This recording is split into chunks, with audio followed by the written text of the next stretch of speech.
இப்போ நம்ம பார்க்க போகிறது 10th மேக்ஸ் 4th சாப்டர் எடுத்துக்காட்டு 4.7 பார்க்க போகிறோம்.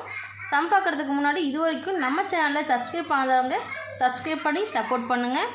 என்ன கொஷின் கொடுத்துருக்காங்க பாருங்கள். நமக்கு வடிவத்த முக்கோணங்கள் ஏபிசி மற்றும் பிக்யூஆரின் சுற்றளவுகள் முறையே 36 சென்டிமீட்டர் மற்றும் 24 சென்டிமீட்டர் ஆகும்.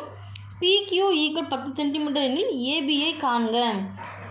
இதுக்கான ட்ராயிங் பாருங்கள், நமக்கு புக்கில் கொடுத்துருக்காங்க. பேஜ் நம்பர் 167 இருக்குது பாருங்கள். இப்போ இந்த இடத்துல வந்து நமக்கு 2 முக்கோணம் கொடுத்துருக்காங்களா, கொடுத்துட்டு இதோடைய சுற்றளவுகள் எப்படி கொடுத்துருக்காங்க. நமக்கு ஏபிசி வந்து 36 சென்டிமீட்டர்னும் பிக்யூஆர் வந்து 24 சென்டிமீட்டர்னு கொடுத்துட்டாங்க.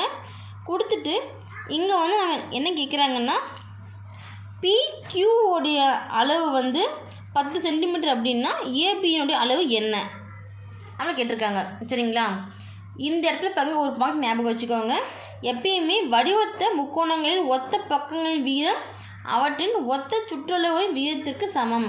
அதாவது இப்போ வடிவத்த முக்கோணம் இருக்குன்னா அதனுடைய ஒத்த பக்கங்கள் எப்படி இருக்கும், அதோடைய ஒத்த இங்கே வந்து நம்ம சுற்றளவும் எடுத்துக்கலாம். சரிங்களா, சுற்றளவுடைய விகிதத்திற்கும் அளவாக இருந்தாலும் விகிதமாக இருந்தாலும் ஒத்த பக்கங்கள்னு வரும்போது அதனுடைய சுற்றளவுடைய விகிதத்திற்கு சமமாக இருக்கும் அப்படின்னு நம்ம இங்கே எடுத்துக்கலாம்.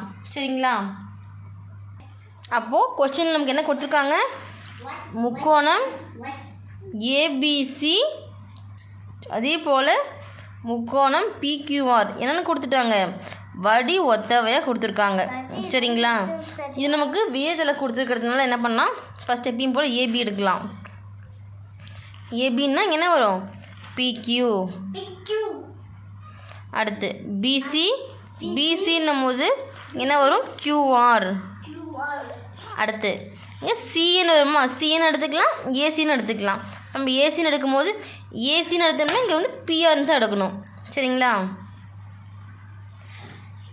இது நமக்கு எப்படி இருக்கும், முக்கோணம் ஏபிசியோடைய சுற்றளவு. சரிங்களா, சுற்றளவு டிவைட் பை முக்கோணம் பிக்யூஆரின் சுற்றளவு. இதில் நம்மளை என்ன கேட்டிருக்காங்களோ அந்த அளவு மட்டும் எடுத்துக்கலாமா. நம்மளை ஏபியோடைய சுற்றளவு கேட்டிருக்காங்களா, அப்போது ஏபி மட்டும் எடுத்துக்கலாம். AB divide by PQ equal எல்லாமே ஒன்றுக்கு ஒன்று சமம். சரிங்களா, அதே போல் ஈக்குவல் அப்படி என்ன கொடுத்துருக்காங்க, முக்கோணம் ஏபிசியின் சுற்றளவு கொஞ்சம் ஃபார்முலா ஞாபகம் வச்சுக்கோங்க, டிவைட் பை பிக்யூஆரின் சுற்றளவு. இங்கே நமக்கு முக்கோணத்துக்கு என்ன கொடுத்துருக்காங்களோ அந்த லெட்டர் தான் எடுத்து எழுதணும். லெட்டர் மாறி கிரியேட்டிவ் கொஷினில் வந்தால் லெட்டர்ஸ் ஏபிசின்றதுக்கு பதில் வேறு மாற்றி கொடுத்துருக்கலாம், அதை தான் மென்ஷன் பண்ணணும். சரிங்களா, இப்போது இந்த இடத்துல நமக்கு வந்து ஏபி கண்டுபிடிக்கணும். பட் பிக்யூஆரோட அளவு வந்து கொடுத்துருக்காங்களா, இல்லை சம் போடுறதுக்கு முன்னாடி எல்லா அளவுகளும் எடுத்து கொடுக்கப்பட்டவன்னு சொல்லிவிட்டு ஃப்ரண்ட்டில் எடுத்து எழுதிருங்க. எழுதுனதுக்கப்புறம் சம் போட்டுக்கலாம். சரிங்களா, கொஞ்சம் இங்கே அளவு மென்ஷன் பண்ணும்போது ஈஸியாக இருக்கும். அதுக்காக தான் பிக்யூஆரோட அளவு என்ன, சரி பிக்யூ அளவு பார்த்திங்கன்னா 10 ஈக்குவல் முக்கோணம் ஏபிசியினுடைய சுற்றளவு கொஷின்லேயே கொடுத்துருக்காங்களா 36 டிவைட் பை முக்கோணம் பிக்யூஆரின் சுற்றளவு என்ன 24. சரிங்களா, இப்போ இங்கே நமக்கு ஏபி மட்டும் தான் மதிப்பு கண்டுபிடிக்கணும். அப்போ இங்கே வகுத்தலுக்கு 10 ஈக்குவலுக்கு இந்த பக்கம் வரும்போது பெருக்கெல்லாம் மாறுமா. அப்போ A B C equal 36 divide by 24 into 10ன்னு வரும். இப்போ இதை கேன்சல் பண்ணிட்டு மல்டிப்ளிகேஷன் பண்ணிக்கலாமா. ரெண்டும் பாருங்கள் 2ஆல் வகுப்படுமா. அதே போல் 3ஆம் வாய்ப்பாலையும் வகுப்படும். 1 மூணு 3, 2 மூணு 6, 8 மூணு 24. திரும்ப கேன்சல் பண்ணலாமா. கேன்சல் பண்ணால் ரெண்டுமே வந்து 4 வகுப்படுமா.